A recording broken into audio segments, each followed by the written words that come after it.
পশ্চিমারা এখন খুব ভয় পাচ্ছে, কারণ রাসূল সাল্লাল্লাহু আলাইহি ওয়াসাল্লামের অনেক ভবিষ্যৎবাণী আছে কিয়ামত সম্পর্কে।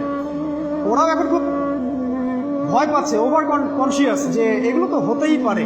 এটাকে ঠেকানোর যত পদ্ধতি তারা অবলম্বন করছে, কিন্তু লাভ হবে না। প্রতিটা ইস্যু ওদের বিপর্যয় ডেকে আনবে। যে কোনো ইস্যু হোক, সেটা প্যালেস্টাইন বা কাশ্মীর, হোক সেটা আফগানিস্তান বা পাকিস্তান বা বাংলাদেশ বা বার্মা, কোনো ইস্যুই তাদের জন্য কল্যাণ বয়ে আনবে না।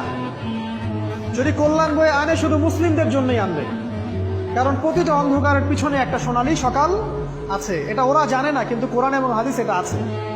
অতএব কেউ ধৈর্যহারা হবেন না, ধৈর্যহারা হবেন না, এবং অধৈর্য হয়ে কোনো ইনিশিয়েটিভ নেবেন না, এমন কোনো ইনিশিয়েটিভ নেবেন না যার কারণে উম্মার ক্ষতি হয়।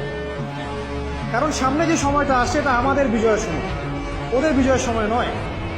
All you have to do, আপনাকে শুধু এতটুকু করতে হবে, বি প্রিপেয়ার।